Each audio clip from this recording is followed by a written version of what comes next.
Terima kasih Anda masih bersama kami. Bagi Anda yang baru saja bergabung, kami hadirkan kembali 3 berita utama hari ini. 3 warga di Kabupaten Bulukumba tewas terseret luapan arus sungai setelah wilayah ini diguyur hujan deras. Menggendong balita hingga lansia, petugas terus mengevakuasi warga terisolasi banjir dan longsor di Kabupaten Luwu. Ratusan calon panitia pemilihan kecamatan PPK mengikuti seleksi untuk menjadi PPK di Kabupaten Pinrang.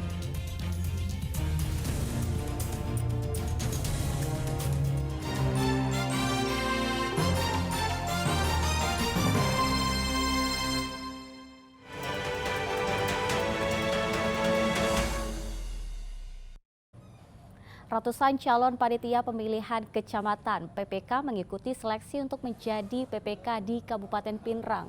PPK yang terpilih akan turut membantu Komisi Pemilihan Umum dalam melaksanakan tahapan dan proses pilkada serentak.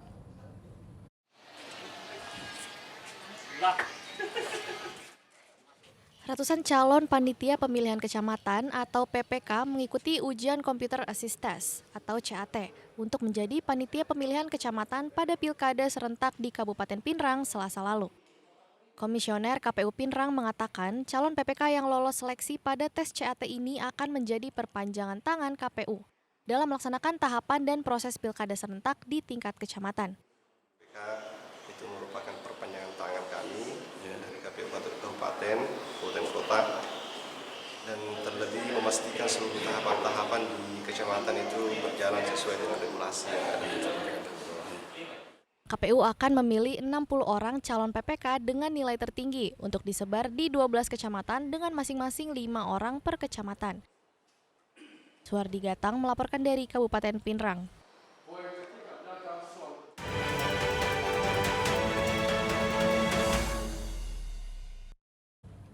Ya, cegah meningkatnya angka perceraian, konseling pernikahan bagi calon pasangan suami istri di kantor urusan agama Kabupaten Goa terus ditingkatkan. Dengan harapan calon pasutri bisa lebih saling memahami satu sama lain dalam menjalankan ibadah seumur hidupnya, yakni pernikahan. Sudah mulai sejak tahun 2021, layanan konseling pernikahan terus ditingkatkan di sejumlah wilayah tanah air, termasuk Kabupaten Goa. Kantor Urusan Agama (KUA) di Kecamatan Somba Opu rutin menerima bimbingan pernikahan sebanyak 15 pasang di setiap pekannya. Program revitalisasi Kementerian Agama ini berhasil menekan angka perceraian hingga 50%. Peningkatan tersebut sangat signifikan jika dibandingkan dengan tahun 2019, ketika angka perceraian menyentuh 80%. Di KUA Kecamatan Somba Opu, kegiatan layanan terus ditingkatkan dengan rutin. Setiap hari, petugas konseling berkolaborasi dengan penghulu dan penyuluh agama Islam, memberikan pelayanan konseling perkawinan dan layanan konseling keagamaan. Kepala KUA Kecamatan Somba Opu mengatakan, bimbingan konseling itu ternyata efektif dan terukur. Apalagi sejak adanya revitalisasi konseling KUA tegas menganulir pernikahan jika masih berusia 19 tahun ke bawah karena masih dalam kategori anak di bawah umur. Ya, jadi persoalan yang sering kita tangani karena setiap hari ini kita sudah program jadwal setiap hari itu bahwa di KUA Somba Opu ini kompleks Pak persoalan. Mulai dari kekerasan rumah tangga ada, persoalan kemudian ekonomi, dan persoalan-persoalan yang mungkin sifatnya hubungan sosial keagamaan ini dan minim sekali, tapi yang terbanyak sebenarnya ini kalau kami lihat sejak kami di sini sejak 2021 hingga 2024 ini, yaitu persoalan ekonomi dan pemahaman agama yang kurang. Tidak hanya terkait perkawinan dan rumah tangga saja, konseling itu juga menangani masalah keagamaan, kemasjidan, serta masalah pemahaman agama. Terlebih lagi dengan masalah urusan rumah tangga yang terlibat konflik hingga berujung pada perceraian. Andi Muhammad Sardi melaporkan dari Kabupaten Goa. Ya, menikmati suasana alam desa yang asri dan pemandangan bebatuan kars bisa Anda dapatkan ketika berkunjung ke Ramang-Ramang di Kabupaten Maros. Perjalanan semakin seru karena kita bisa menikmatinya sambil menyusuri sungai dengan naik perahu.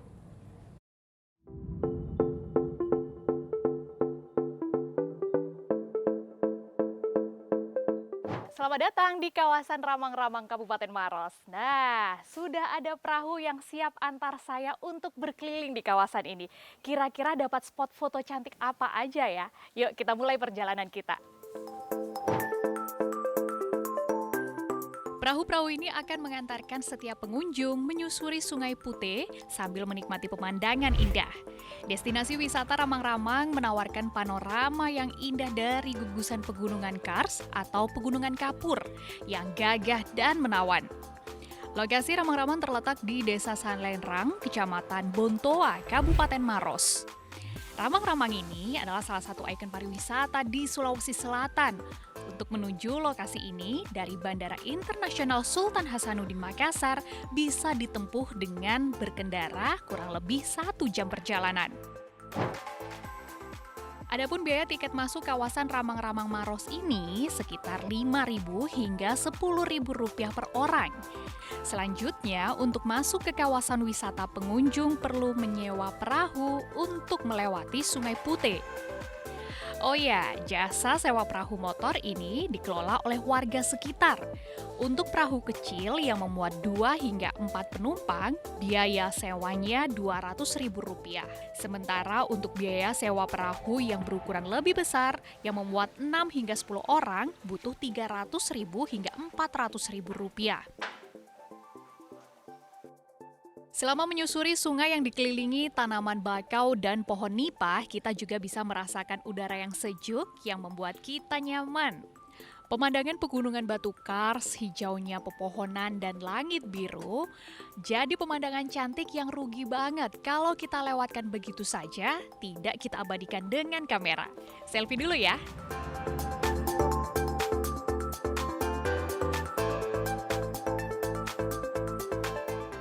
Setelah menyusuri sungai, lihat pemandangan indah. Nah, kita mampir sebentar ke Kampung Berua. Retakan dinding-dinding Bukit Kars menjulang mengelilingi kampung ini. Cekungan batuan di sisi bukit-bukit terbentuk aliran sebagai gerbang masuk Kampung Berua. Kampung Berua yang artinya kampung baru ini adalah kampung termuda yang ada di Dusun Ramang-Ramang. Kawasan ini mulai dibuka untuk wisatawan sejak tahun 2015. Seru sekali kan menyusuri kampung, melewati jembatan kayu dengan dikelilingi area persawahan dan Bukit Kars. Selain pegunungan, di kawasan Ramang-Ramang juga terdapat hamparan area persawahan, tambak, perkebunan, dan pemukiman. Pesona Kampung Berua jadi salah satu daya tarik wisatawan mengunjungi geowisata Ramang-Ramang ini. Dan sejumlah rumah panggung kayu warga kini juga disewakan untuk penginapan. Rumah-rumah masyarakat yang ada di sini masih terbilang sangat tradisional. Rumah-rumah yang ada masih berupa rumah panggung dengan jumlah warga yang tak banyak. Hanya sekitar 15 hingga 20 keluarga yang masih merupakan kerabat satu sama lain. Rangkaian pegunungan Kars disebut-sebut sebagai pegunungan Kars dengan luas sekitar 45.000 hektar. Ini merupakan pegunungan terbesar ketiga di dunia setelah pegunungan Kars di Cina dan di Madagaskar. Kawasan ini bahkan telah diakui oleh UNESCO sebagai salah satu situs warisan dunia. Pegunungan Kars adalah daerah yang terdiri dari batuan kapur yang berpori sehingga air di permukaan tanah selalu merembes masuk dan mengalir ke dalam tanah.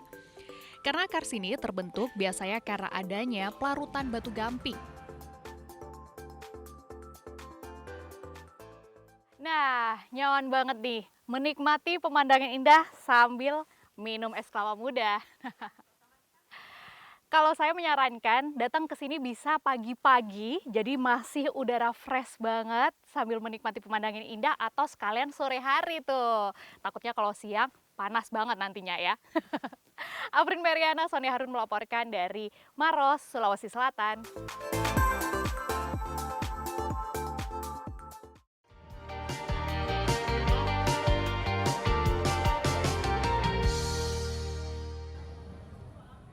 Ya, informasi tadi mengakhiri jumpa kita. Atas nama rekan yang bertugas, saya Teatrika Putri mengucapkan terima kasih atas kebersamaan Anda. Selamat beraktivitas dan sampai jumpa.